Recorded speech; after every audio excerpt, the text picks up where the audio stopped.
I would like to now call the Powhatan County Board of Supervisors meeting to order.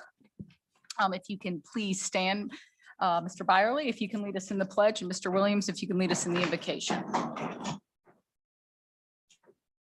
I pledge allegiance to the flag of the United States of America and to the republic for which it stands, one nation, under God, indivisible, with liberty and justice for all.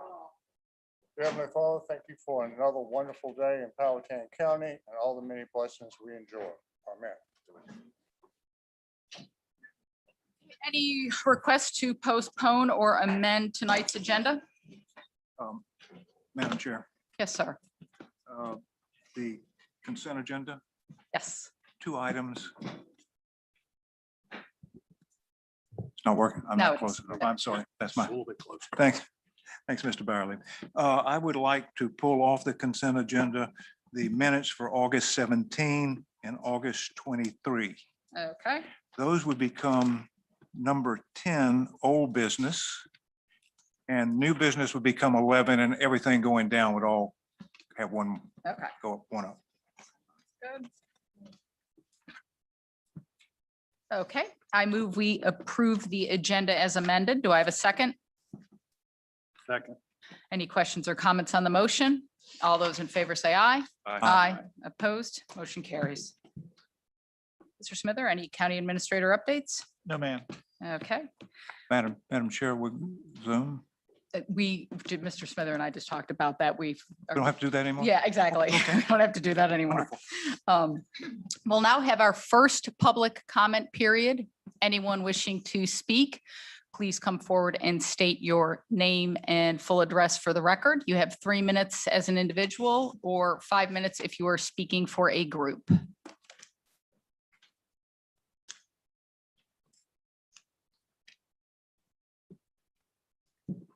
Evening, everybody. I'll be speaking as a group, Virginia Network for Democracy and Environmental Rights. I've sent an email out to quite a few of you, actually. Tom Latchney, I sent an email to you requesting how you are guided to lead our supervisors. What is the authority and what are the limitations and how do you guide them, since they are supposed to represent us and you declined to answer? So I just wanted everybody to know that all we were asking is the authority, like the authority of our supervisors. What's the limitation and what are the guidelines to that authority to make these decisions? So you advise our supervisors and you tell them where and when and how they can and what they can't do, but you can't share that with me because you said it was unethical. Our attorneys, they disagreed with you. There's nothing unethical about you sharing how you gauge that authority of our supervisors. And yet still you refuse to answer. So that was item number 1 for me. Number 2 is we have been trying to get our attorneys to meet up with the supervisors on the issues of our water in Powhatan. There are numerous people on bottled water in Powhatan. It's like the unspoken secret. You think you moved to Powhatan for clean water. You assume the water is clean, but it's not. Mr. Byerly, in your district particularly, there were 2 young girls that developed cancer of the same age in 2010, and now in 2016, another woman in that same neighborhood has been diagnosed with cancer. There's no link to the water, but we suspect the water. And we would like the ability to have the water tested, only that the extension office here does not test for PFASs and they don't test for pesticides. I think that's kind of a false sense of security to offer such tests to the county that doesn't address the issues that we're worried about. There's a gentleman off of Rocky Ford Road who did test his well and it came back positive for bacteria, came back positive for pesticides. And I can't remember the third thing, waste, I think is what he said, but he's digging a new well because most of the wells in Powhatan seem to be shallow. And the pesticides and the runoff is really affecting people's quality of water. And so when you speak with people, I just found out the day before yesterday, one of my neighbors, he uses Roundup on his soybeans. was talking to me about the water, since that's the passion that I have in Powhatan. And he himself said that his water smelled foul and he's been on bottled water for quite some time. The connection for Roundup never entered his mind. And I think that that's something that maybe the farmers used to think were true, but times have changed and people reanalyze these chemicals that are being put down. I don't see the clock, so I can't gauge. The other thing is the PFASs. In March, the EPA has come out that the PFAS family, which is kind of a toxic soup of different chemicals, it comes out of the processed waste. And Richmond, we receive from Richmond, and I haven't found the exact number, but it's between 100 and 200,000 gallons of processed human waste, and it's spread on farmlands in Powhatan. The PFAS family is in that in the processed water, and the people are unaware, and it's running off into the wells. The PFAS family is a forever carcinogen. It does not dilute, it doesn't go away. It just stays and accumulates, and it enters our well water. And so what I have proposed, and I know I have spoken with you all several times about, is an ordinance to protect our water sources. I want you to meet with our attorneys. I want you to talk to them and ask them questions and see that it is something that we actually can do to protect our water in Powhatan. Because as the James River becomes more polluted and it enters our aquifer and it enters our water streams, we have the inherent right to clean water. And why is it public water is addressed and protected as far as the PFAS is per the EPA and the Clean Water Act and the Public Office of Drinking Water by VDH, but yet our private well water is not. Our whole county is on private well water. And I think it just to take the time and to speak with our attorneys about what we actually can do as a community in Powhatan is well worth your time. So I would ask again that you meet with our attorneys in a workshop, a public workshop, and let the people hear what's going on with our water in Powhatan. Thank you. Thank you, ma'am.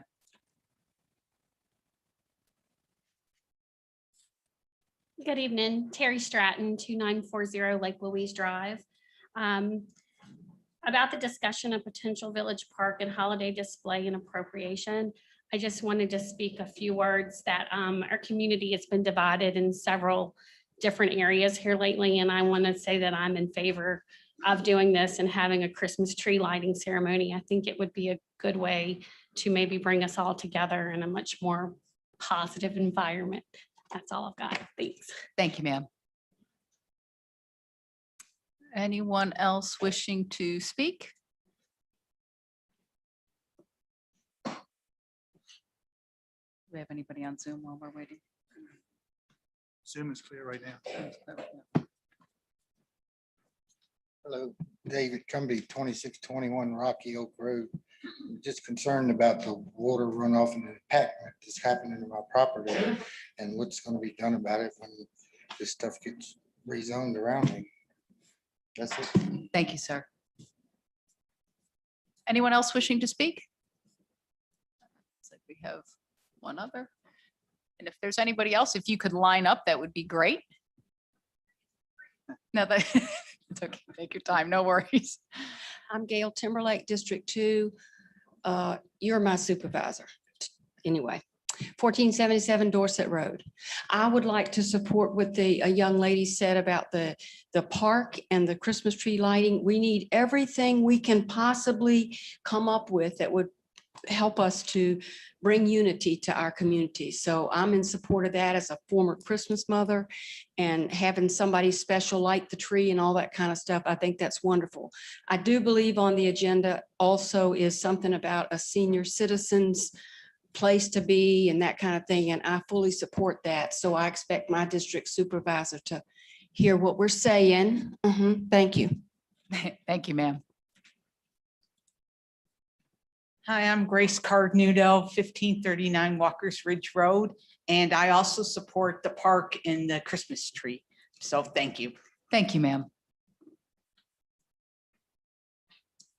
I'm Judy Kane Oliver, 4372 Three Bridge Road, Palatine. And I am here because I have initiated putting together a senior citizens action task force and these are some of the folks who have joined me in doing that. We have had first one meeting thus far, but we intend to continue to meet to assess the needs of the senior citizens in our community and come forth with recommendations. So I thank you and I look forward to speaking to you in the future. Excellent. Thank you, ma'am. Is there anyone else? Last call.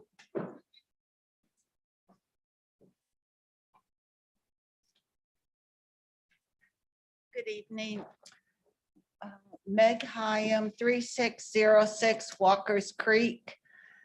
I am in support of having a senior center for us seniors in the community. We've been at 2 facilities so far, and we have to bring supplies every time we come to the meeting.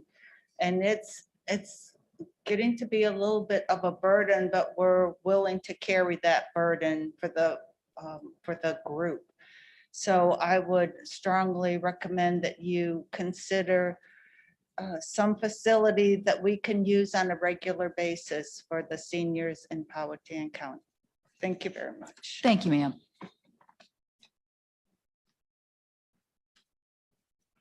Hi, my name is Norbert Hicks. I live at 2760 Rocky Oak Road. And I'm here as with the seniors to support that. I meet with them every week. And what we're trying to develop is a senior citizen service here in Powhatan. You know, my family came to Powhatan in 1963. So we've been paying taxes in Powhatan since 1963. And, you know, we've aged. I've aged. I was here. When I was here, I was like 5 years old. So, you know, I was born here and I paid taxes here. And I'm sure all these people who are here representing us as seniors pay taxes here. The children, our children here get everything they want almost, it seems, as far as schooling is concerned. Well, we've grown up and here we are. You know, I don't expect to live forever, but I've been in a assisted living center for an injury I received and I couldn't take care of myself. And it was the worst experience I ever had in my whole life. So I would think that the senior center service could help us stay out of those places. That we'd have a place to come to share what we've learned as just people, as human beings, to support each other, just like we always have. That's all I got to say. Thank you, sir.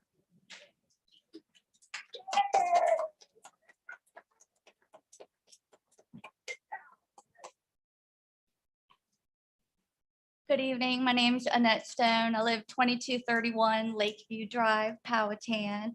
I moved here with my husband when I was pregnant with my son about 7 years ago. We picked Powhatan County to raise our son in, and we have never regretted it. My son goes to Flat Rock Elementary School, and he also receives special education services, which he has received since he was 3 years old. Powhatan County has done an innumerable amount of things for my son and my family, and I love Powhatan so much that I have tried to give back in a way. And what better way I thought I could do was to volunteer in the county. I volunteer as a mentor with the kids in the high schools, but I've also had the pleasure and honor of volunteering with the senior citizen population in Powhatan County for the past few years. I'm a historian. I taught history for 10 years, and I've got, a bachelor's in history and a master's in history. And I've learned more history from the seniors in Powhatan County in the past few years than I learned paying, probably $70,000 to $100,000 in student loans. That being said, as a history teacher, I find it very fascinating that we do not honor and value the living history in Powhatan County as much as we used to. In the news, I see so much about how we should teach our children in Powhatan and all over the country to value and respect history. Well, here's our living history right here. So I want to show my child, and I want to show children and adults and everywhere in Palatine County how valuable our citizens are. And one way I do think is to have a senior center. I've talked with many seniors during COVID, delivered food and have volunteered with them. They need a place. They have so much to offer. They need a place to socialize. They have done so much and they have made Powhatan County what it is today. And that is why I think they are the pillars of the community. They are the pillars of Powhatan community and why it's such a wonderful place that my son is receiving the great services from. So thank you. Thank you, ma'am.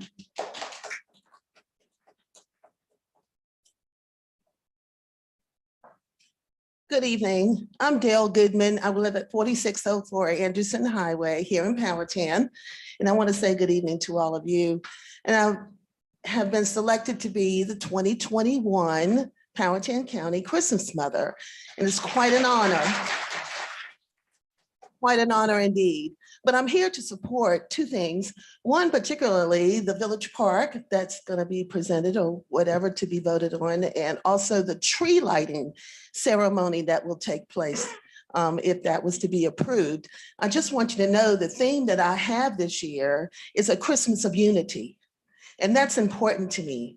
There's been so many things going on in our county, but we need things to happen to bring us and to gel us together.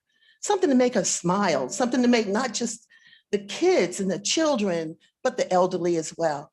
And I really cannot remember, I've been here all my life, but I cannot remember having a tree lighting ceremony. And if it was, I was not aware of it. But I just want to support that greatly. I think it would just bring us all together for those that would like to attend. And secondly, with the seniors, I am just so impressed with the gathering that they come to support. I want to support them in any way possible so that they can have a stationary place to meet and to gather. I have a sister who attends the Senior Connections, and she looks so forward to it and all of the activities that they have. And I'm praying that you all will finally give them a final place that they can call their own. Thank you for your time. Thank you, ma'am. Anyone else? Any on Zoom? Zoom is clear. Zoom is clear. All right, seeing no one else, I will close the public comment period. Consent agenda. I move we approve the consent agenda as amended. Do we have any appointments? Ms. Toll, could I have, Wait, should we do amend the consent? Are we going to go into your minutes? we're going to the, Okay, we got to approve the amended consent agenda. correct, I'm sorry, exactly. I'm sorry. All right, that's Yeah. it. Do I have a second? Second. All right, any questions or comments on the motion? All those in favor say aye. Aye. Motion carries. Okay, no appointments. Now, Mr. Cox? Old business. Ms. Toll, could I have the slide that says minutes from the 8:23 meeting? Look at I want you to look at the consent agenda for a second while we put this up. This is from our last meeting. You'll see that we have February 22nd, we pulled off, and now it's coming back in today. And then it jumps to June. Okay, and on today's, we go through August. So we are missing, point of this is we're still missing March, April, May, and part of June. Okay, so those still have to come in. Okay, so thank you. If you would go to, we have August 17 and August 23, which I asked to be pulled off. If you would go to page 25, I'm gonna walk you through this because the pages are jumbled.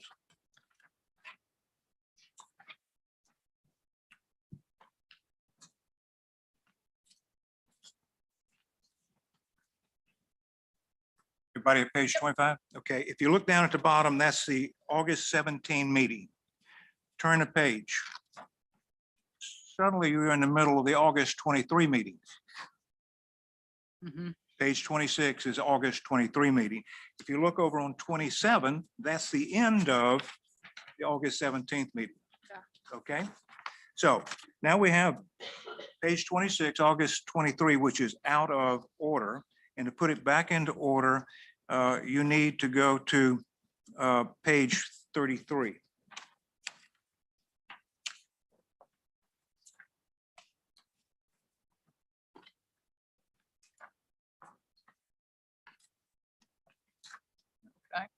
Okay, you got page 33, new business,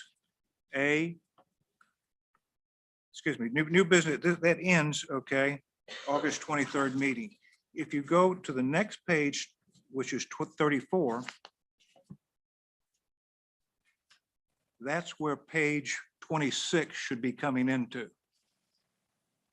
Look at page 26, says C ordinance, and it continues on page 34. Okay. And so we Printing issue. move those pages around, then it will straighten it out. And there's nothing wrong with the text. Mhm. It's just got one page in one and it needs to be moved over into the other. Okay. Ms. Cox. Madam Chair, page 24. That was from our August 17th meeting under board comments at the top. You have the second sentence. The message was David Williams, District 1 Supervisor, is mandating vaccines in Powhatan County.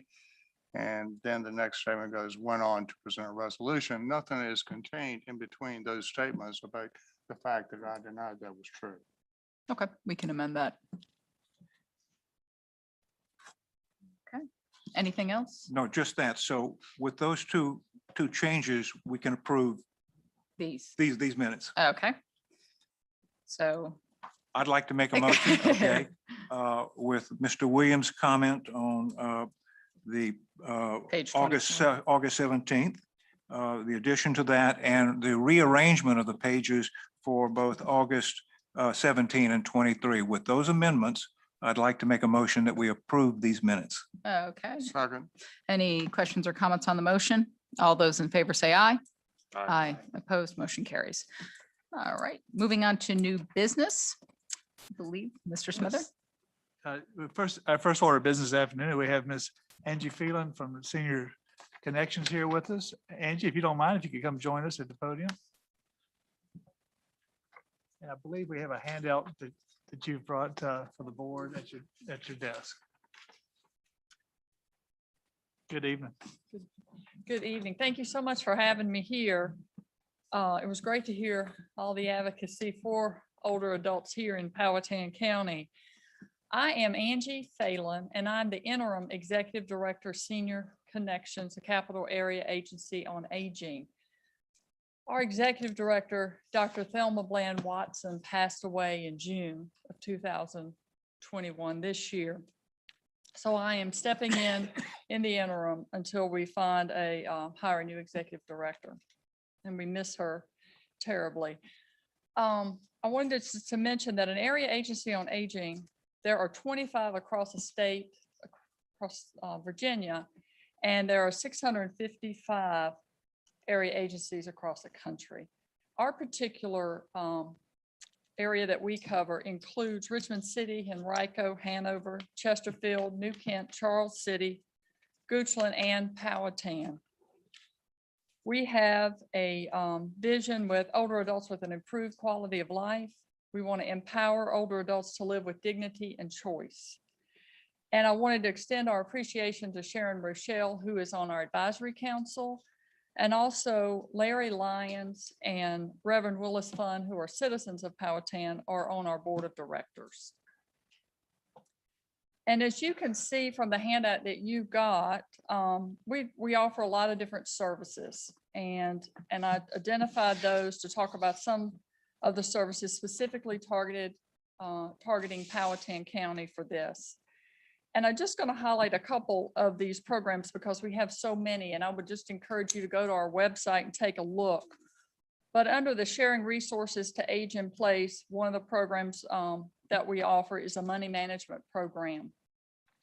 And that program enables volunteers to help older adults who are in their homes but need help writing their checks, balancing their checkbook, and just keeping a budget. And we have volunteers that do that. Now, that's a great way for seniors to connect. Not only do they get that task done and get supported in maintaining their own budget and their own finances, but also get to connect socially with the volunteer a couple times a month.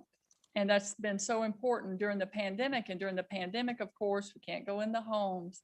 So the volunteers came up with a different way and what they called porch pickups, where they would work with the seniors and go across, pick up the information needed, checks and all that, and write them and bring them back to seniors. One example of resources, accessing health, and we know transportation is so important, and getting people to doctor's appointments is certainly important. And that's something that we work with Powhatan and Powhatan County, and certainly want to enhance that service as well.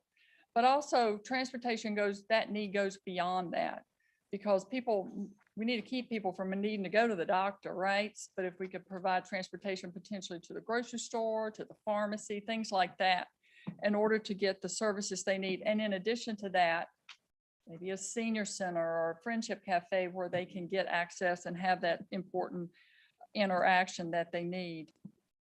Also, nutrition and wellness, and providing home delivered meals to those that are homebound that need that service. And our Friendship Cafe, which is a congregate meal site, and we have one here in Powhatan that currently we are not running, but in lieu of that, we are providing meals, a weekly bag of meals to those individuals that would normally be participating in that, and using that opportunity to also connect with them. So those people that were helping at that cafe are making those phone calls, doing the check-in. Activities are being placed in those bags to help those individuals stay engaged. Those are a few things I wanted to mention to you. We've got a whole host of programs that we provide, and certainly want to extend that reach and do a better job in Powhatan County. So using your local paper and advertising the service that we provide, which is free wills and power of attorneys for individuals to have done, and we're doing that all virtual now. That little advertisement that we put in Powhatan, we've already seen an uptick with people reaching out to us. So that's my spiel, and certainly if you want to know more, I encourage you to go to the website or certainly give me a call, and I appreciate the opportunity to speak with you today. Thank you. Do you have any questions? Yes, Madam Chair. Yes, sir. You mentioned transportation. Mhm. I'm surprised that there's not more than 32 people on your list. I suspect there probably are more people than that. There probably are many more people that have the need. Powhatan belongs to the Central Virginia Transportation Authority, which was recently created just a little over a year ago. And the transportation entity for mass transportation is GRTC. Mhm. What they are looking at right now is in the smaller jurisdictions, how they can provide what we call micro transportation services. And when I talked to the consultants who were putting together the transit plan, one of the things that I mentioned was exactly what you were talking about, being able to provide the transportation services to our senior citizens, to our special groups that otherwise wouldn't be able to get to the doctor's appointments or wherever for shopping, whatever specialized needs. Mhm. So that's on the table as something that is being planned and talked about today. So I just wanted to make you aware of that. The other question I have is, how are you working with the county right now with transportation? Right now, there is a ride assist service program for, and I'm not totally familiar with it, but it's having volunteer drivers and trying to increase. The other thing is we need to get more providers to come out this way to provide that service, and how we can do a better job of getting transportation providers to come out here to provide the service. My third and last question has to do with, have y'all visited seniors, citizens centers and other localities and done any assessment of how well it works in communities similar to ours, such that you would be able to make recommendations to us? I could not personally. We could probably find someone. Senior Connections works with a senior center in Richmond City, but it's different in the sense now that I'm sure it is. it's a kind of like a traveling center. When it was up and working, it would go to different locations. So it was a little bit different from what you're thinking about, but that is something that I certainly could get some information and share that with whoever would be appropriate. It would be appropriate to share it with the board and the county administrator because we're getting ready to go into budget season Okay. here very, very shortly. We always do in October and November. So it'd be helpful if we had something that we could point to that would help guide us. If there's an unmet need for a senior citizen, well, what does that look like? And how is it being done in other rural Mhm. communities? Certainly. Okay, thank you. Certainly. Oh, you're welcome. Be glad to help. Thank you, ma'am. Sure, thank you. All right, next item B, Mr. Smither. Thank you, Madam Chair, members of the board. Resolution R 2021-47 amends the FY22 operating budget for the Assistance to Firefighters Grant. The grant is an amount of $137,727.27 and requires an additional 10% local match of $13,772.73 for a grand total of $151,500. Good news is we're already planning on spending funds for handheld radios for our public safety operations as part of our new communication system. And we can use those funds as local matching funds for this grant. I have Chief Warner and Finance Director Charlotte Schubert here tonight if you have any questions of those about accepting this grant. Okay, do you all have any questions or any discussion on this item? If not, I move we approve resolution R 2021-47. Do I have a second? Okay, I believe we need to do a roll call for this. Yes. Mr. Williams. Aye. Mr. Barry. Aye. Mr. Cox. Aye. Mr. Byerly. Aye. Ms. Carmack. Aye. All right, item C. Our second item tonight is, Madam Chair, recently the State Compensation Board allocated funding for $3,000 bonuses to our 23 funded sheriff comp board positions, but did not fund the bonuses for the remaining sworn positions. We have 22 other sworn positions at the county, of which 15 are currently filled. The cost for the county for the remaining 15 positions for the same size bonus would be $48,443. The Commonwealth used American Rescue funds for their 23 comp board funded positions. And likewise, this resolution anticipates that we will use our American Rescue funds for our $48,444 needed for the remaining 15 positions.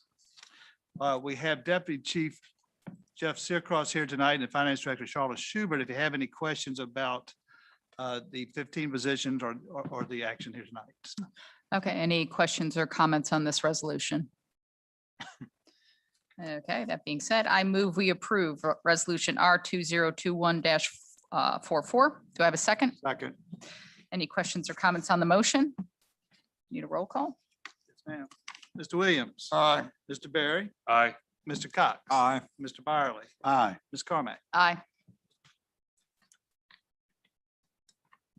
Our third item tonight involves R 20-21-45, amending the operating budget for funding of the state approved position for Department of Social Services.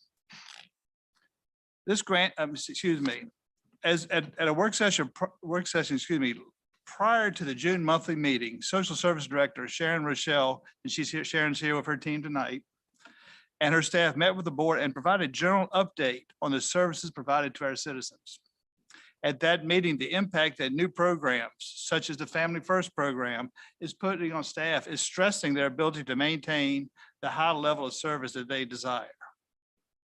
After significant discussions with social services and Sharon, we are in agreement that they need to fill 4 positions that are already approved in their state complement. And our 40% of those 4 positions is equal to $56,952 for an estimated 7 months in this fiscal year. The expected annualized cost of these 4 positions is approximately $100,000 starting next year with the positions would be in place for the entire 12 months. The 4 positions that we are proposing that we fill at this point, that again, they're already in the personnel complement approved at the state level. We want a proposal here tonight is to fund a child service fiscal specialist, a family service specialist adult protection, a family service specialist child protection, and a benefit program specialist. Again, I mentioned we have Sharon Rochelle, our Director of Social Services here with us tonight, and her staff, and also our Finance Director, Charlotte Schubert. If you have any questions about these 4 positions and us moving forward. Do you have any questions or comments for staff? I do, Madam Chair. Yes, sir. Mr. Smithers, being it's a 40% participation on the county's behalf for 7 months, when we continue this on, if I understood you right, it's a year process after that, it's $100,000. Right. How does that affect our long-term financial plan? Mr. Biley, as you know, any time we have an operating cost, it does compound annually. So that $100,000 after 1 year of growth will be $103,000 the following year and $106,000 the following year. And we expect by the year 2030 that the impact on our general fund balance of this decision will be about $1.1 million. Thank you, sir. Any other questions? Madam Chair, Yes, sir. so the public will know, part of our legislative agenda this year is to ask the state to fully fund their share. We're only getting a portion of the funding. Is that correct, Mr. Yes, sir. Smithers? Yes, sir. So on our legislative agenda, we're asking the state not just to fund a percentage, but to fully fund their share. That's correct. Thank you. But let me add one other thing. We had met with the social services director when we had a meeting with her and her staff. And it was at that meeting before our regular meeting that we understood the criticality of those positions. We don't add positions lightly. But these were positions that were sorely needed for the citizens in this county. So we didn't have any problem at all saying yes to the request. So thank you, Mrs. Smith. Thank you, Sharon. Okay, I move we approve resolution R2021-45. Do I have a second? Second. Any questions or comments on the motion? Roll call, please. Mr. Williams, Aye. Mr. Berry. Aye. Mr. Cox. Aye. Mr. Byerly, Aye. Ms. Carmack. Aye. Okay, next is item E, the discussion of the potential village park and holiday display appropriation. And I'll take the lead on Okay, this. thank you. Back in, I think, July 20th, I emailed you all and as a recommendation to look at that area next to the area that we're paving to put a potential holiday tree as well as a small park, because as you guys know, the area is not that big, and told you that I was going to investigate it a little further and look at some potential funding sources, et cetera. I reached out to several local organizations, the Rotary, the Lions Club, the Christmas Mother, and they're very, very enthusiastic about this project. And most of the what I've gotten is that they would be very willing to help or participate any way they could. Had some plans drawn up that you guys have in front of you of a potential idea of what it could look like. And obviously this is strictly conceptual in nature. It can certainly change or morph any way we see fit. I got some input from each of you. I know Mr. Cox, you were very interested in the trees, preserving the trees. So, you know, I tried to include that in this potentially, but, and when I was looking at this, the cost estimate is roughly $50,000.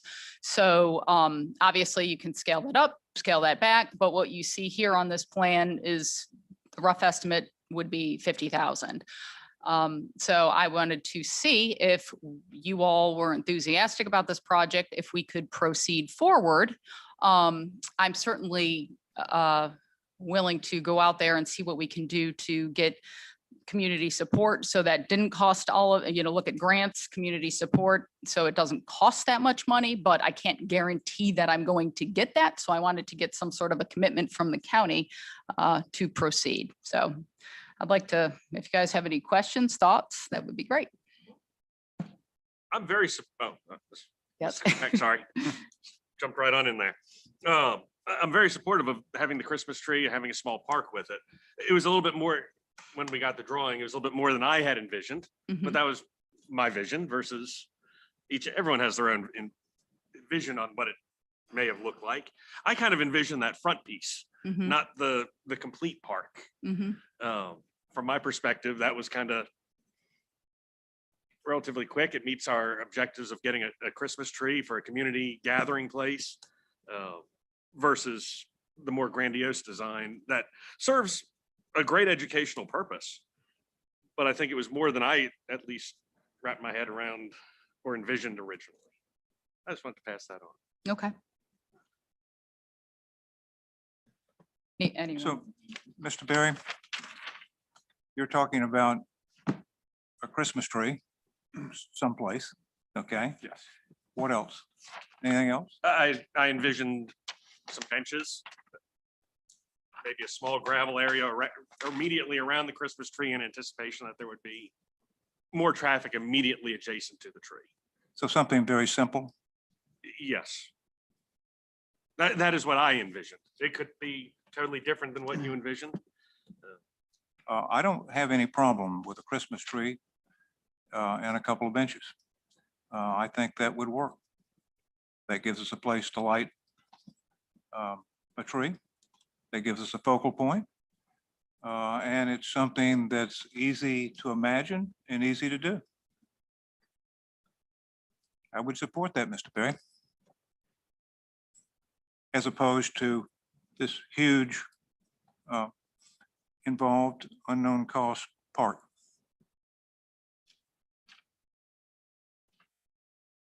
I could support that as well, Madam Chair. Okay. I think it's a great idea, and I'd like to thank you for bringing the idea forward. I've since found out Farmville does this, in addition to what you shared with us about Kilmarnock, I believe, having a Christmas tree.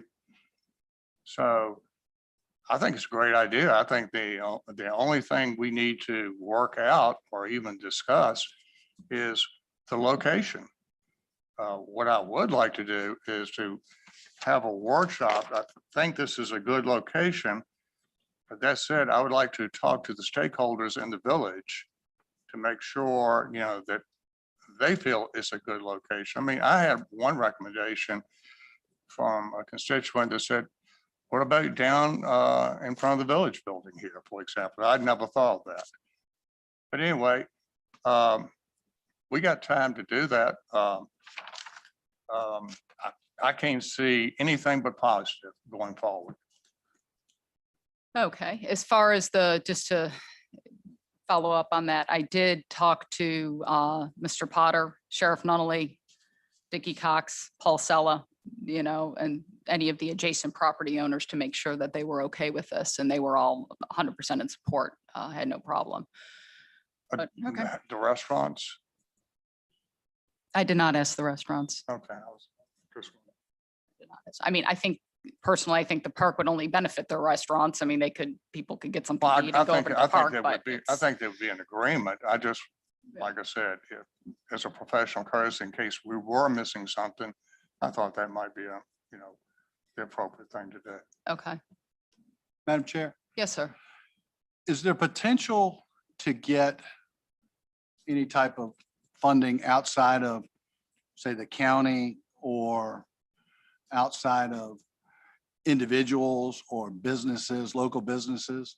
Is there the potential to get any funding anywhere else? Yes, absolutely. Where? I think civic organizations, for which part, the tree or the park or the whole project? For the project. For the project, yes. There are grants that are available. I know certain civic organizations were very enthusiastic when I reached out to them, and candidly, they were like, let me know what we can do. We'll help any way we can, whether it's labor, financial. So yeah, I do believe there's other funding sources. Absolutely. So this rendering that we have here, what's the estimated cost for this? 50,000. So that doesn't mean you have to spend the 50,000 Correct. or raise the 50,000. This could be scaled back some. I mean, we could put a tree out there and put a couple of benches out there and maybe spend $2,000. Correct. The thing that's different here to me, and I think the Christmas tree lighting is an extremely important thing. I think the Christmas mother tonight, I think her comment was where Mike Byerly's going to go with this. I think this county and the citizens of this county need to feel unified. $50,000, Madam Chair, is a lot of money. It's the taxpayers' money if we can't get a grant. It's the taxpayers' money if we can't get businesses to support it. But I think the park idea is a very good idea. I think it brings forth an educational opportunity.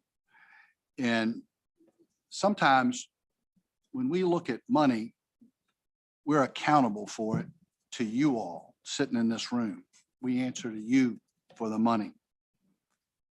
50,000 is a lot of your money. 50,000 from my perspective, after what we've been through in the last 18, 24 months, I think would be a huge, positive, significant, good investment in you. That's what I think. I think it would be a good investment in you, the citizens of this county, to create an opportunity to show up at the end of the Christmas parade or whatever day, it doesn't matter to me, that this county can come together, that there's people in this county who I think, I've seen it, when there's devastation, when there's a fire, when there's a hurricane, when there's trees falling down, people in this county come forth and help each other out. They're very neighborly. And I do know that there was some issue over some trees that raised a few eyebrows from people, whether they were going to be taken down or not. Trees are important, don't get me wrong. I love trees as much as anybody does, but I think I can plant another one if I take one down.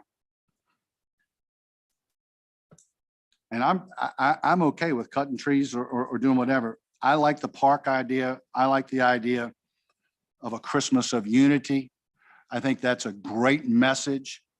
I think it's the right time for that message.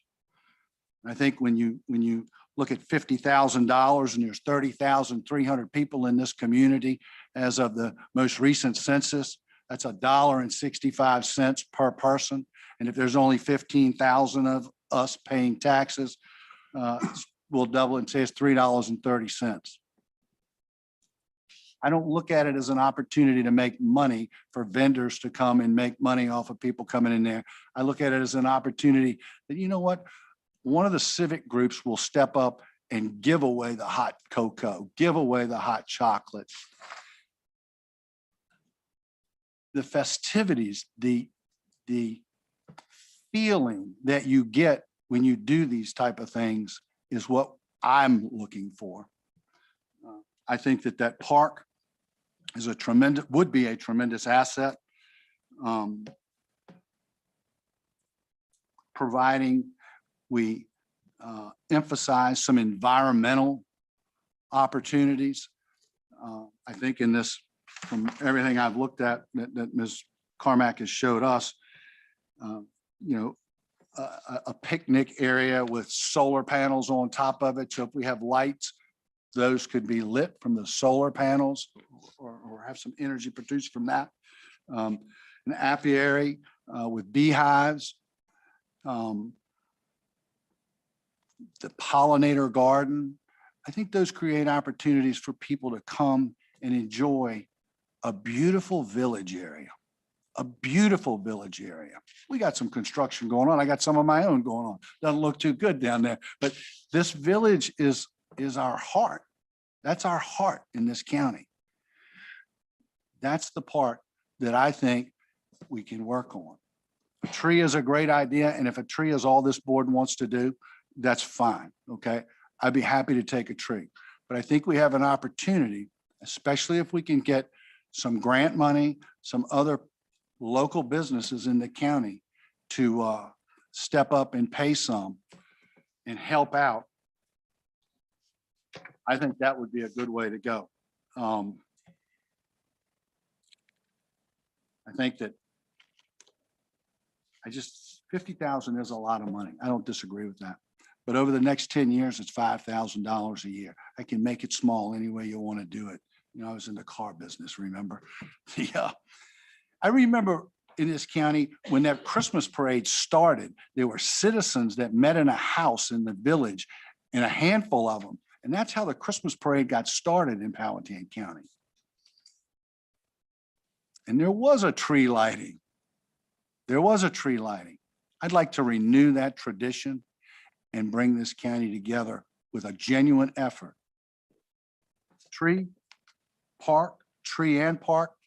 I just think this county needs that. And I would be in favor of at least trying to come up with the funds to do this park. And I'll be the first one in line to write a check. Thank you, Madam Chair. Thank you, sir. So to kind of bring this ahead for the board, I get, obviously, Mr. Byerly, myself, we like the park. Do you three not like the park idea at all? Do you want to get rid of that? Is it the funding of the park? I mean, do you not want to commit any funds to it? And if I could find funds another way, you would want to proceed, or you just, you don't like the idea at all? Madam Chair, Yes, sir. what I think we've heard is we can accomplish exactly what the Christmas mother wanted and what you set out to do with a very simple design, which is a Christmas tree with benches around it, and we leave it at that. You've got 3 board members who are supporting that. Okay, so I guess no to the rest. Okay. I have one question for our county attorney.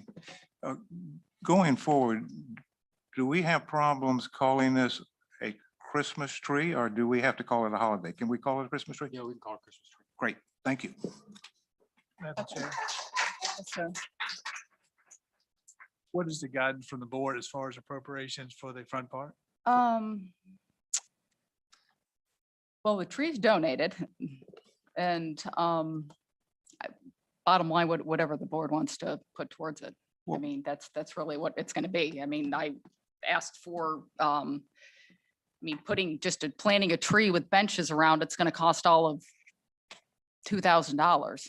It's not going to be anything. Some sidewalk or pavement or. I mean, or do you want some kind sidewalk? Do you want pavement? If you don't want any of that, it's going to be, you know, Madam Chair, yes, Mr. Fox.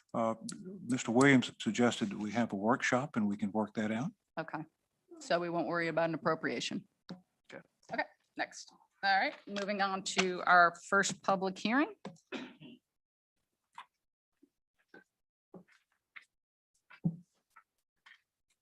Mr. Hopkins, if you don't mind joining us at ordinance 0-2021-25, case number 21-08, RECZ, ZC, James R. Sowers, District Number 2, Powhatan Station / Graceland. Request a rezoning and amendment of the zoning district map of tax map parcels 41-19H and 41-19G from agricultural A10 to district to light industrial zoning district with proffered conditions. Mr. Hopkins. Yes, good evening. This is a rezoning over off Rocky Oak Road for 9.7 acres to go from A10 to light industrial I1, approximately as 2 lots, and they will be subdivided after the rezoning occurs. We did a traffic study on this, very low impact, 175 trips a day. Just to help you address some of the VDOT comments. Off of Rocky Oak Road it's a dead end. There were some VDOT comments in there that mentioned a need for spacing that is technically not required. They were trying to help us out with our own comments, but in our spacing standards, they missed there's a subsection that exempts dead ends from the spacing standards. So those comments from VDOT are technically not correct. You'll find that in your staff report. As far as the comp plan is concerned, it's economic opportunity, which is exactly what is intended to be. There's no use specified for what this rezoning is going to be other than the general I1 uses There is certainly a need, in talking with our own economic development staff, for having some sort of spec space for businesses to go in or expand. And certainly the industrial space is one of the hotter markets that could operate as far as economic development is concerned.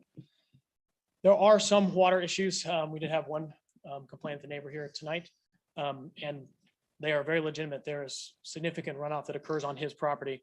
I was out there this afternoon. Most of that runoff does appear to come from 60 through tubing that kind of enters his property at the road.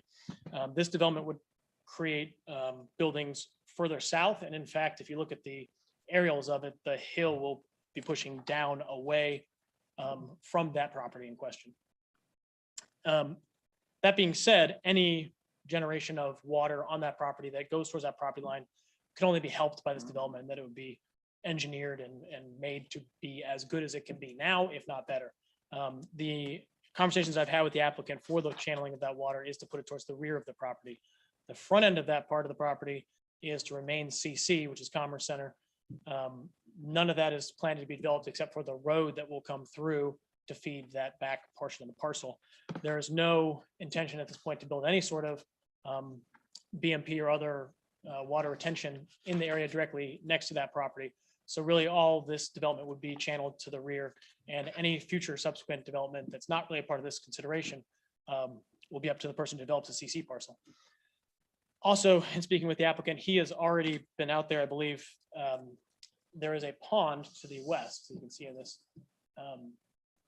drawing or aerial. The flow comes over Rockio Road and goes into that pond where the cursor is. The applicant has already been out there lowering the pipe that feeds that and trying to help the water issues that occur on his property.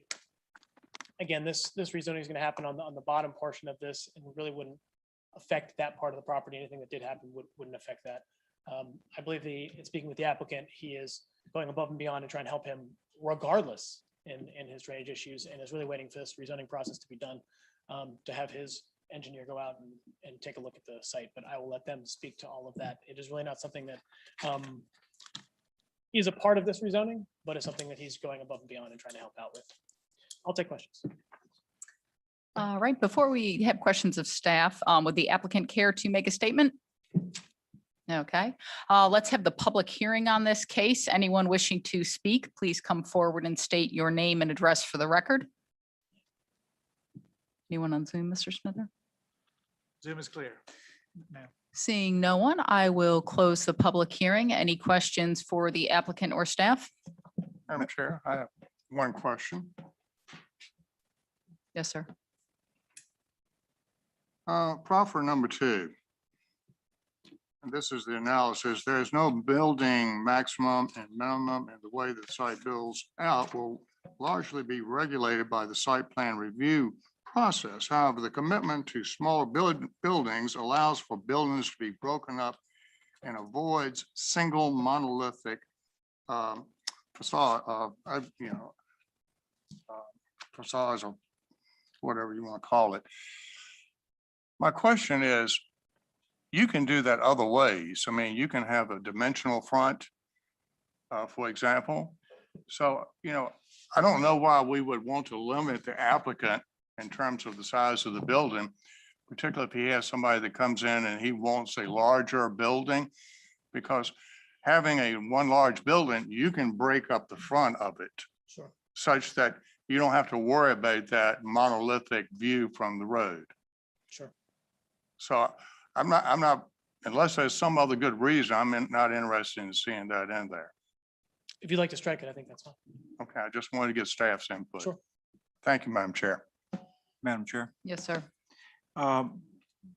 The water and sewer line has to be extended from Rocky Ford. So who's paying for that? It's a great question. I'm unsure. He raised his hand behind you. So. Please come up to the podium.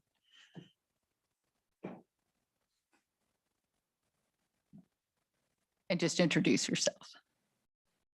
My name is Jimmy Sowers. I live at 2205 Rawson Road, so I got to walk here.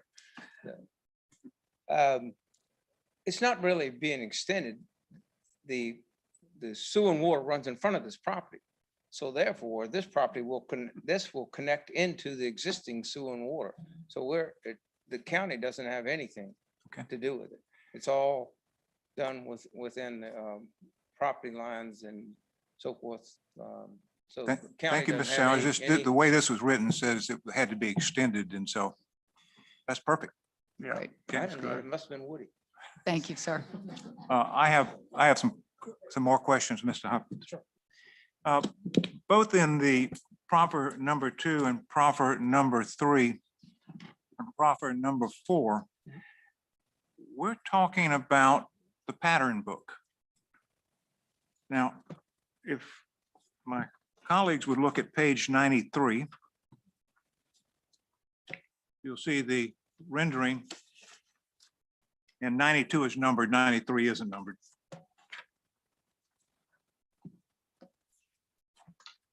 This one, Mr. Byerly. Got it.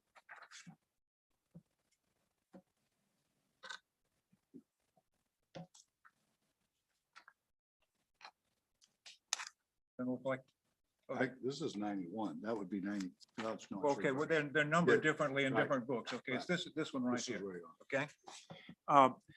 When we created the pattern book, Mrs. Carmack was there with me. This was for buildings that were commercial and visible from 60.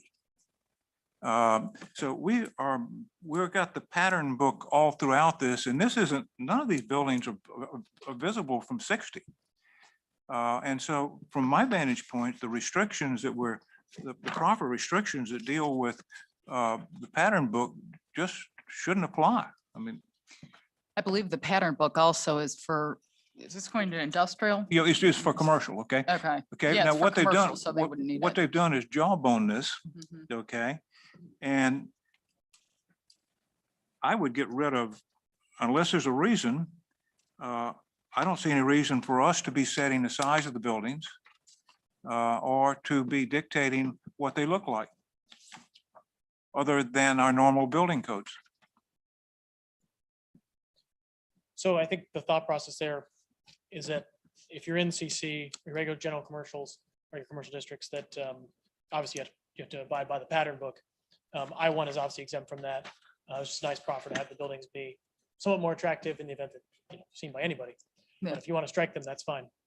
Nothing wrong with that, though. If he does want to proffer it and he doesn't have a problem, I mean, it's still nice to the adjoining neighbors. So if he's okay with that. They are the only neighbors. If you No, look I at mean, during they the have- shoot, the only people they're going to see are those people that drive down into that chute. Yeah, I mean, he does have neighbors next to him, but if you want to strike it, strike it. I I'm just saying, if we just- can, if he doesn't mind making a building a little more attractive, but. I have no Madam Chair. problem. Go ahead. I'm sorry. Yeah, okay. I have no problems with the buildings being more attractive. What I don't want us doing is taking our pattern book philosophy and process and twisting it and taking it to places it shouldn't go, which is what we've done here. Okay. Mr. Sowers has always been willing to build a really quality project. I don't see us driving this the way this proper is. That's my only concern. Mr. Byerly, you had a comment. If the developer wants to proffer it, then I'm okay with him proffering it. But as opposed to thinking about today, if I think about down the road and this CC property in the front, at that point with that, you would have to look at the design book, right? Absolutely. So when Just you- based on the zoning. Right. So when you're going into that design book, is one of those things that's in the design book, say that you need to be similar to surrounding properties, similar to, There is language aesthetically, like you that. want to be cohesive and conforming. So how are you going to conform with those buildings in the back? That's a good point. This would be one way to do it. Because if I'm the developer and I get to go to maybe not up to that standard and my buildings in the back don't reach the scale of what you would want in a design book, I'm going to say my building in the front looks kind of similar to my building in the back, doesn't it? Sure. And at that point, we're sort of in a not so good situation. But if the developer, to me, wants to go forward of putting that out there, and I agree with Mr. Cox, everything I've ever seen Mr. Sowers do is A+ first class, very appealing to the eye and works with the county very well. I think that's a plus. That's just my comment on it, Madam Chair. Thank you. Thank you. Yes, sir. Are you starting to say something? I'm sorry. Nope. Madam Chair, once again, going back to Mr. Byerly's point, when we were put the pattern book together, the continuity is from buildings that are visible from 60, okay, not those that are back in the back. And so there's the continuity. The continuity is what you can see from the highway, which you can't see these. And so there's not a conflict with that. Okay, the ones up front are going to have meet the pattern book standards. There's no question about that, but they're not hinged or tied to those that are in the back at all because they're not visible from 60. I think his, not to speak for you, Mr. Byerly, but his point is like at some point when that whole area develops, the visibility is going to be there for other neighbors. And if the buildings are more aesthetic, that would be a benefit, I think. Madam Chair, that's my point, is not what we're doing today. I think we're here to plan, manage, and spend, if I recall Mr. Williams's comments in the past. So if I plan out what happens down the road, there's adjacent property holders that are going to build something sooner or later that's going to come into play. And that's all I'm saying. But I'm perfectly fine with whatever, the board wants to do there. So what are we going to do with these proffers? I personally think we should keep, strike the one with the size, but I think keep the one that, improves the aesthetics. That's where I'm at. Why don't we ask the developer, Mr. Sowers, what he, Well, he proffered them, so I'm assuming he was. did he have okay a with them. choice? Pardon me, sir? Here, come on up. Would you like to still proffer your proffers is the question. My name is Woody Cole for Palatine. Yeah, I'd like to take that size one off. Okay. But the other one, in the I-1 district, you don't have to do the book. And he just prompted just to have something, make it look good, I guess you call it. Perfect. But I don't think you're gonna turn down anything somebody brings in here unless they bring in cinder block building. Then you might get upset then. But other than that, it could be, how Mr. Sowers is, he's particular. And more, take off number 2, right? Yes, take off number 2 and leave the rest. Are you okay with that? Yeah. Okay, thank you, sir. Is board fine with that? Okay. Okay, any other comments or questions on this? I've got a couple comments. Okay.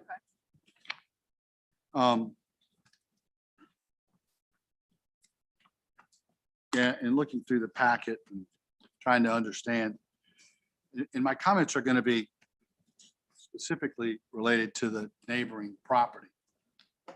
I'm in favor of the project, no questions. The concern that I have is, and the information that maybe I just want to relay out that I found out about today. The existing business that's adjacent was not required to go by DEQ specs. This project, because it exceeds an acre, will have to go by DEQ specifications. The adjacent property owner has water coming from everywhere, all over the place. And I know from what I've understood, or at least what I would like to ask the developer to do, is if he would be so kind to give some consideration to that property owner that's next door, that's got an enormous amount of water, and I've seen the videos of it, and do anything that you can do to help him out. That's what I'm just throwing out there, because I know that there's a significant problem going on there with water. I don't know what the solutions are. I think I heard you mention early on that maybe you would let your engineers look at it somewhere or another.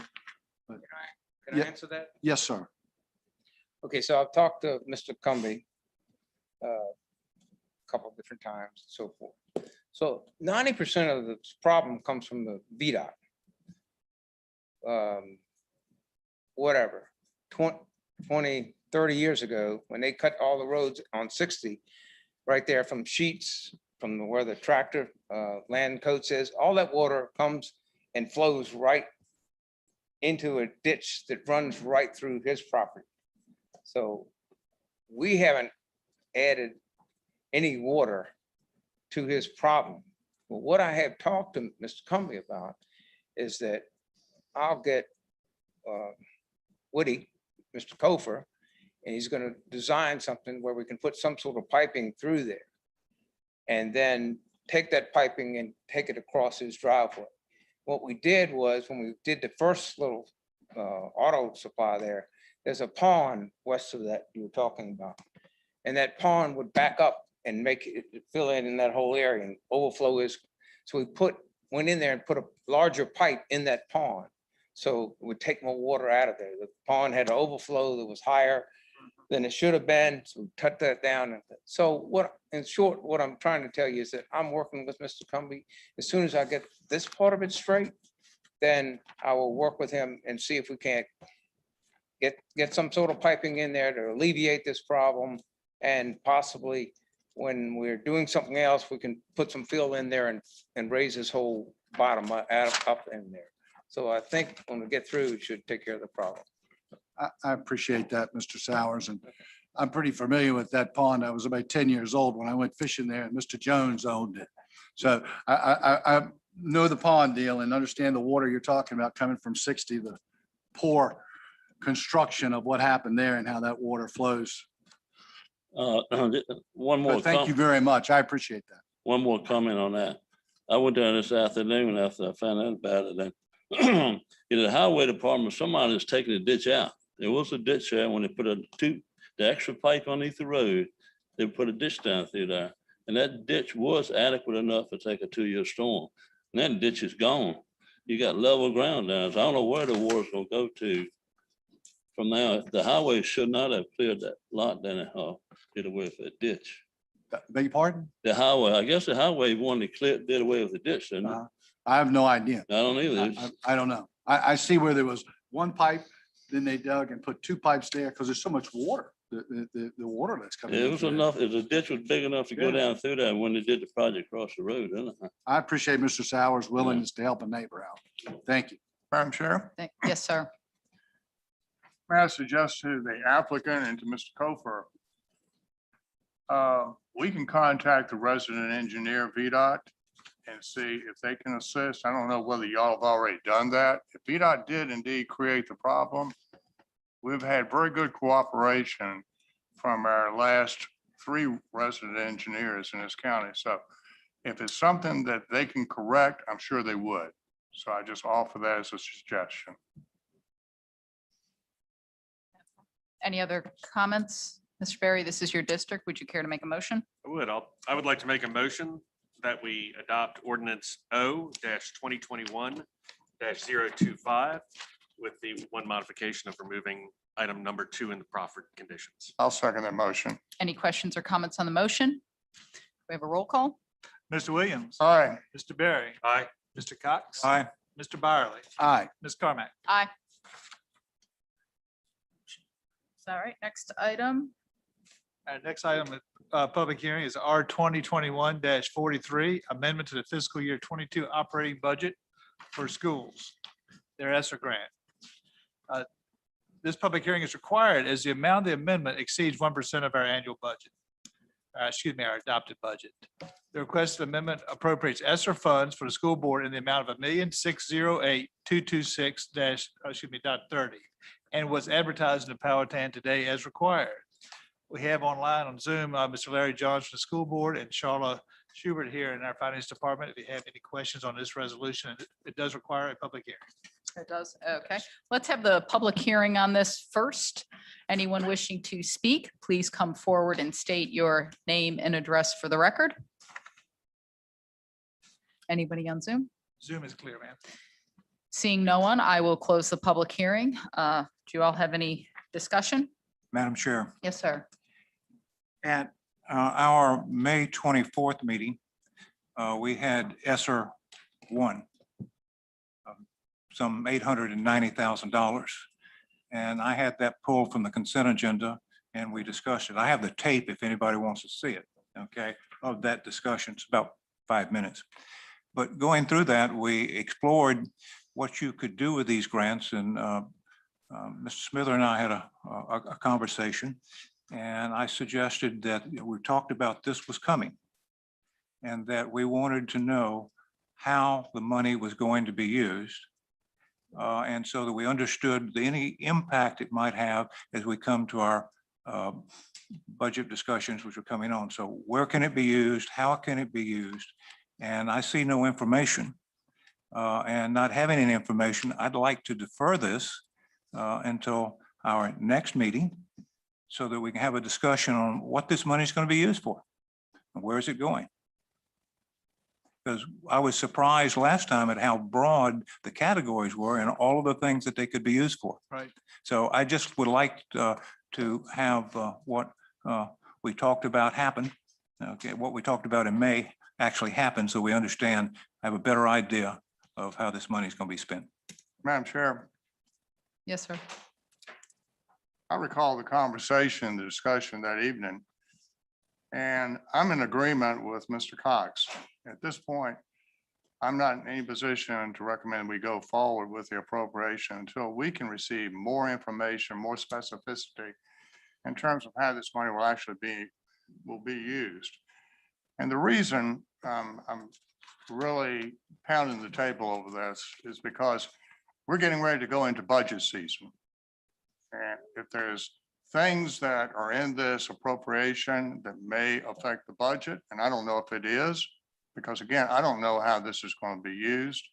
I know there's guidelines about how the money is to be used, but in terms of how it will actually be carried forward in their plans, I don't know that.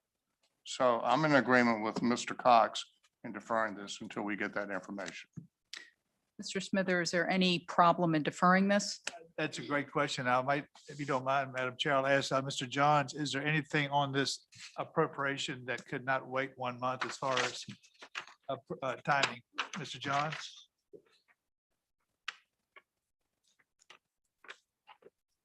I'm sorry, can you hear me? Yes. Yes. If that's the pleasure of the board, then, we'll wait.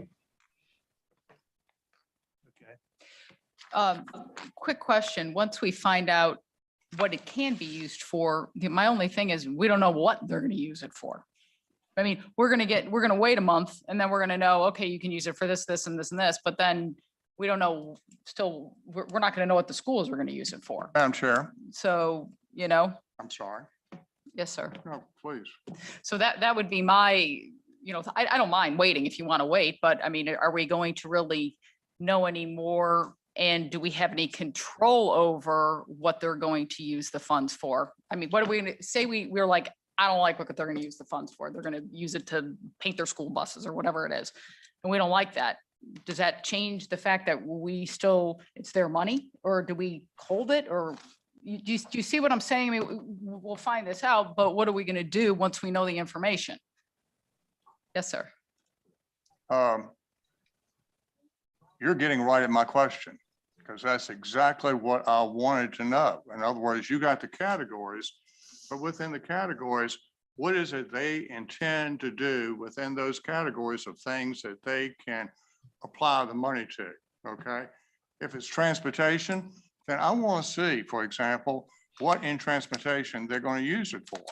I would like to see some type of budget, okay, other than just categories. And again, if there's things in there, I believe they had to put this out to the public, didn't they, for some type of a public feedback? I don't know if that's true or not. Yes. Yes, they had a committee that they put forward to look at Okay, this. so I want to know what the committee's, recommendations were. And I want to, again, have more specificity than just the categories, okay? Madam Chair, Mr. Williams, I believe we appropriate for the school board in total, but not by categories. So This is not the school, excuse me, this is not the budget that I'm appropriating. I'm appropriating federal funds. So this is an entirely different game. Not doing the budget, because you're right. We can do the budget two different ways. We can do categorical budgeting, or we can do lump sum. Okay. This is not the budget. This is a federal appropriation, special appropriation that we got related to COVID. Madam Chair, Yes, sir. since I started this. Proficient. My interest is what kinds of things do they plan to spend the money on? For instance, last time, they spent it on bonuses. Mhm. Okay, they used that money for bonuses that they'd already committed to. Mhm. And so what are they going to use it for? And then how does that, to some degree, it's not this appropriation that's most important, because you're right, we have no control over it. They use it the way that the rules will let them. But in fact, it may have a significant impact on how we view their budget coming in. Okay, in terms of why do you need more money here? Why do you need more money there? I don't know. I have zero information. Okay, this is not something I'm looking, as I ask the question, for minutia managing. It is, where is the money going? How do you use it? And what then, as we look at what they suggest we should give them for our budget, do those things match up? That's all. Okay. Madam Chair. Yes, sir. So this is approximately what, 1.5 million, 1.6? 1.6. 6 million. Where's that money right now? We have received, Ms. Schubert, if you don't mind coming up, we've received a portion of it. I'm not sure we've received all of it at this point. I'll let Charlotte give you some details on that. So, put my glasses on. So I can see. Oh, so currently the money is held at the federal level. We don't get it back until you spend it. It's a reimbursement based grant. But we did set up a separate grants fund, so it not be commingled in their operating fund. And that's also where the first appropriation that we did back in May, we did isolate it. So that's where all the expenditures will go as well. Also, because it's a multi-year grant, it's not just, they have until, I believe, September of 2023, maybe, to spend the money. And I could be saying that wrong because 23 or 24? I think it's 24. okay, well, fiscal year, it'd be fiscal year 24. I got you. Yep, yep. So we don't actually have the money right now, but they just want to do the legal appropriation before they spend it. And then get reimbursed afterwards. Yeah, the money's earmarked to Powhatan County Public Schools. Yes, sir. They spend it. Yes. You turn it in and they fund our account. Yes. They put the money in our account.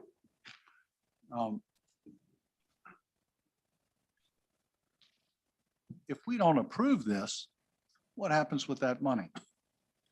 That's a good question for Mr. Johns, but I would assume that we lose it. Excuse me? I would assume we lose it, Yeah. but Mr. Johns can correct me if I'm wrong. You're correct. So if we don't approve it, the schools lose the money because Yes. the county doesn't get this money. Yes, sir. That's correct. The schools lose the money. Correct. And if I'm sort of understanding what others here on the board are saying is due to the misunderstanding or not understanding the last cycle, the process of how this worked, now we want to know specifically what they're going to spend the money on as it goes into, say, a category. The category comes out and they say, you know, whatever's going in transportation, whatever's going in operation, whatever's going in, you know, instructional. Is what we're looking for specifically what they're going to spend that money on? And I'm going to guess I'm going to ask that to Mr. Williams. Is that what you're talking about? Specifically knowing? As I said before, Mr. Barley, you know, within the categories, what are they planning? You know, what they've had to have the public input. I'm sure they can tell us, okay, that we're going to address this problem that we've got as is related to the COVID pandemic. We're going to do this again to address the problem that was created by the COVID pandemic. I would like to see it, okay? Right. And again, it's more, and I'm glad you asked your questions. They were good questions about how the money comes to us. And the fact that, you know, if we don't appropriate it, you know, that it just doesn't make it over to the schools. But I want it more for information for us to be able to understand and for accountability for the schools and the public to know how this money is being spent, because right now I don't know. Okay, if I had to go and explain to a constituent, I'm not sure I could. It would be so general that I'm sure they wouldn't be getting any real knowledge from my sharing. So it serves multiple purposes. I think it informs the public, it informs us, and it provides better clarity as to what we're doing in response to the pandemic. I would be all in favor of anything that would make it clear for everybody to understand what the schools are going to do with this money. For 2 years, I've been pretty clear where I'm at with the school's budget. However, when they decide, or if they tell us what they're going to spend this money on specifically, and we appropriate that money to them, and then something comes up. For example, Powhatan County borrowed $430,000 to put a parking lot in down here across from Four Seasons. Well, we got the money in the bank, we're paying interest on it, and now all of a sudden we changed our mind and said, we got a better use for that money. Let's just do $75,000 and then we'll use the rest of that money for something else.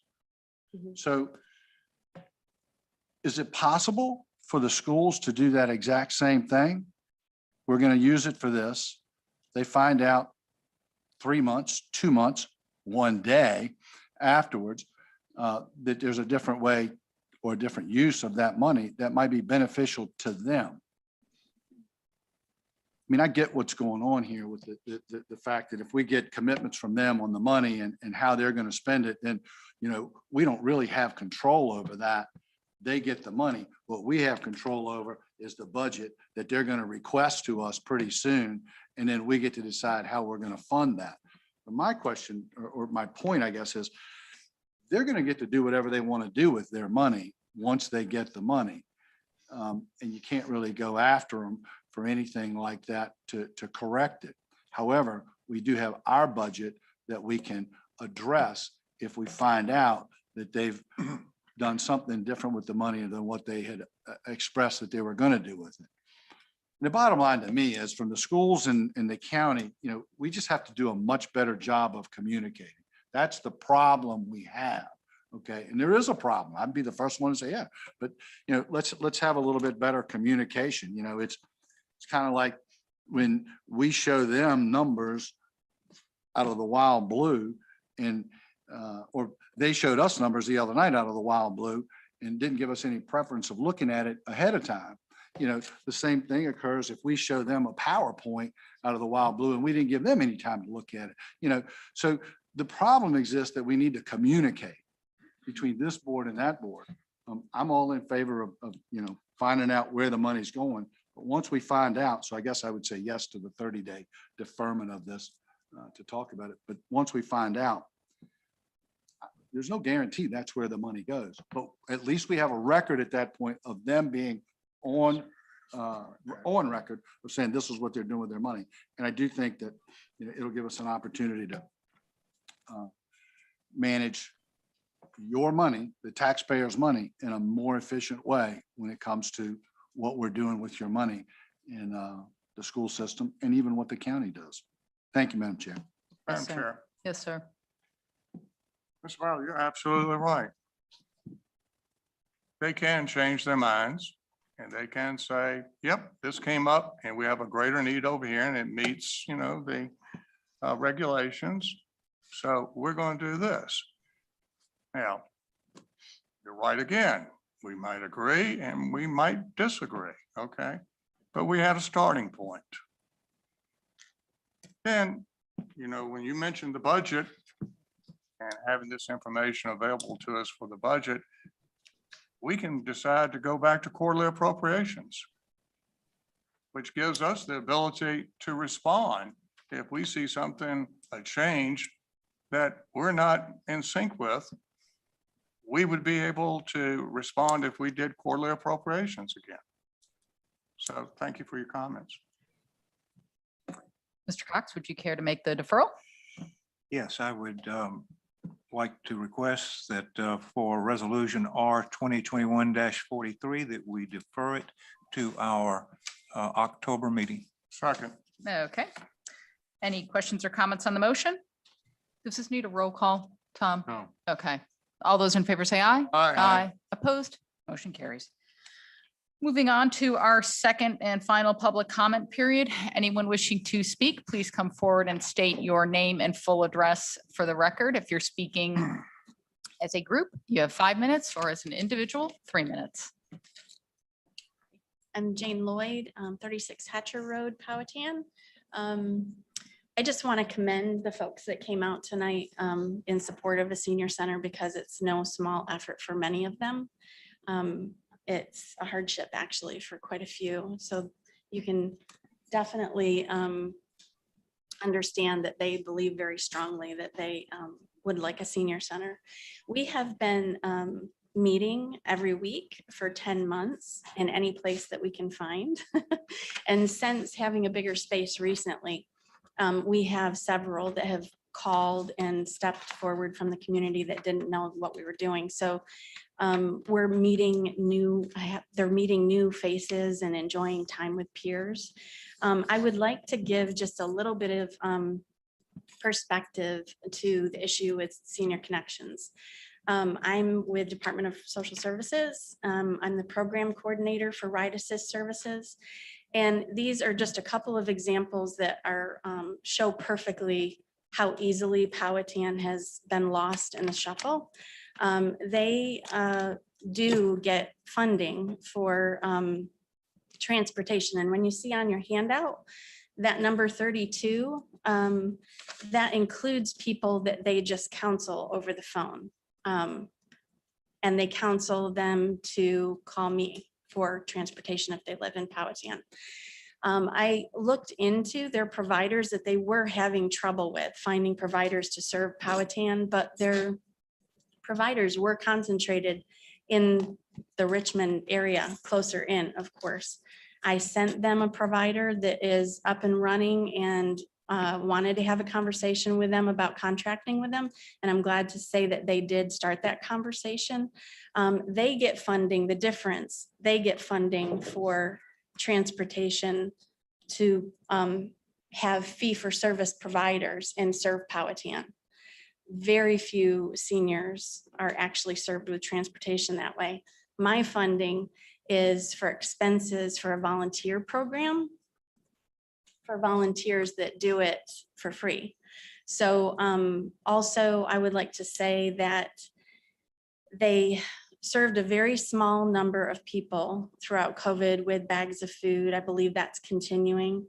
It's a very small number, and I don't diminish that at all, but at the beginning of COVID, I was in touch with them and I was given gloves and hand sanitizer to distribute to 95 homes that I did for the year and a half.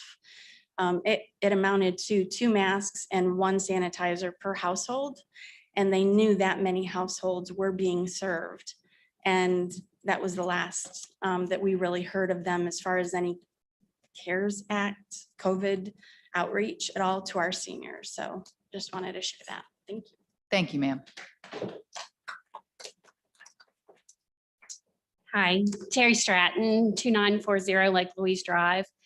I did not bring my notebook in, so I'm kind of going by memory on this, but I was actually on the American Rescue Funds Committee, the ESSER funds. And $1.6 million does sound like a lot of money, but when you're spreading it over 3 years, it does go away very quickly. And the things we did recommend, school board really wanted to reduce class size to make up for some learning loss from COVID. So we're trying to keep the class sizes down to 15 to 18 students. So that was hiring more teachers times 3 years. I want to say it came up close to 600,000 of that. A main thing that the teachers wanted was more reading material like the level readers. I don't know if y'all are familiar with those, but like level 1, 2, and 3, the readers. And then a big thing that we were concerned about was summer school to make up for the learning loss. So that was, again, probably 3 more summer schools and transportation for that. Now, I've not seen the final number, so I am in full agreement that you should get a breakdown. But I do know that Dr. Alejandro had to submit a report, an extensive report in September, and I do not think that there's going to be much deviation allowed from what they're proposing that it be spent on. Not that you might not see something later. So, I'm all for keeping check on the school board. So I just wanted to give you my thoughts on that. And I don't know if you had any questions I might could answer them, but I don't have a notebook with me. I wish I'd brought it in. Thank you, ma'am. Thank you. Anyone else? Anyone on Zoom? Zoom is clear, ma'am. All right, seeing no one else, I will close the public comment period. County attorney comments? Comment. County administrator comments? No comments. Board comments? Yes, Madam Chair. Yes, sir. I have 2 items. Ms. Toll, would you put up the slide that says Old Tavern? And while she's doing that, Mrs. Carter, could you come to the podium?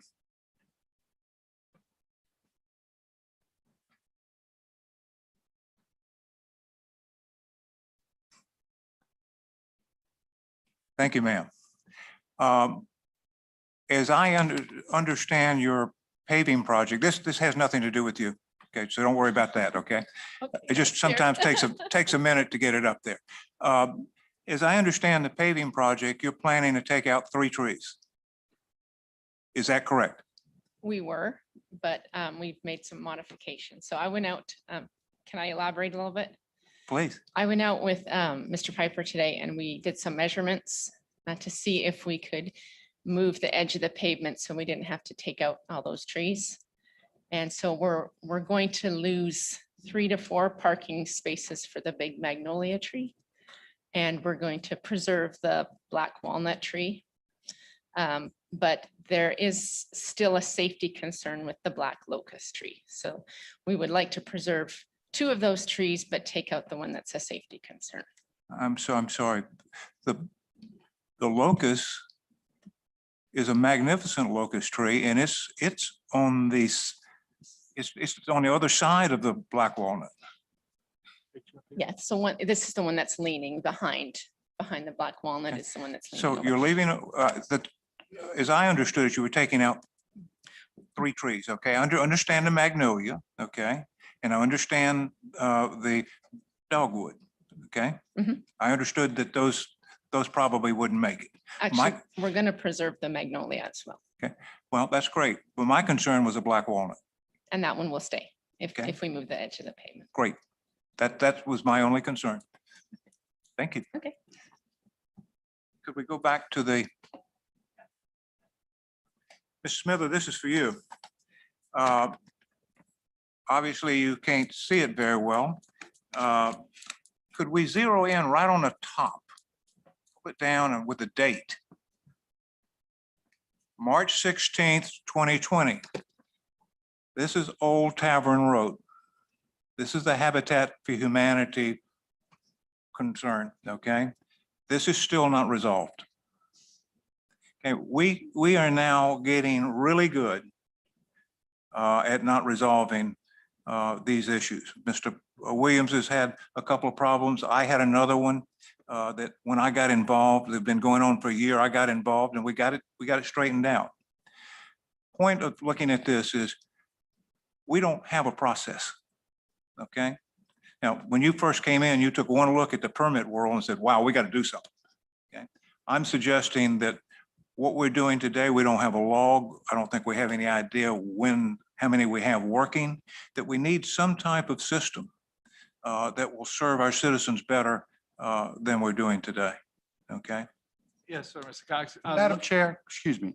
Yes, sir. I'm sorry, Mr. Smithers. No disrespect, Mr. Cox. Is this on the agenda anywhere? No. Is This is on my comments, Mr. Byerly. Is this something that both of these we go through without them being on the agenda? I mean, I get comments. I understand that. Thank you. But this is not. Would what you I would say. you're interrupting Mike. Mr. Smithers, would you go ahead, please? But I asked the Madam Chair. You interrupted Mr. Smithers. She runs the meeting. This is wrong. Okay, Mr. Smither. Mr. Cox, I'd love to get you into the office if you don't mind. And I think we've made some improvements behind the scenes that you might not know about as far as our checklist and how we're attacking projects like this. So let's arrange a meeting and let us go over, or maybe we do a work session one night and we'll show you the process for the entire board. It's some improvements that I think you'll be impressed with. It might not get you quite to the finish line, but I think you'll be That's impressed. the reason that I Yeah. raised it, was I okay, think so you'll be we have some progress on what is a continuing problem. We do have programs in place, so. Madam Chair, that's my comment. Thank you. Any other comments? Any other board comments? Yes. Yes. This past weekend, Fire and Rescue had an outstanding response that made for a better day for somebody at the end of it. And I felt we should recognize them. But at the same time, I think it's also important that we establish some method to formally recognize the achievements of all the first responders, not just fire and rescue, but law enforcement, dispatch, everybody. And I think it would be beneficial for us in the future during a workshop to discuss a recognition program, such as those available in Chesterfield, Henrico, to recognize those responders that have made a difference in the citizens and visitors' lives. Thank you. Madam Mr. Chair. Will, yes, sir. I concur with Mr. Berry's comments. Anything that we can do to recognize our first responders, all of them, the idea of giving a certificate, maybe a ribbon, and each time you're part of that life-saving team, you get a star, something similar to, what we talked about they do in Chesterfield. I am very supportive of doing that. And I applaud you for bringing that forward, Mr. Berry. And I'd also, as the email that I sent it to all of you today, that was shared with us about what our first responders did in Tom Nolan's neighborhood with a neighbor. Jeff, all of you guys, dispatcher, the whole team. I mean, it was exciting to read that email. So my request was to have something on our agenda so we could further share that with the community, because it was truly a magnificent effort by the team here in Powhatan County that y'all need to hear about. It was chilling to read what happened.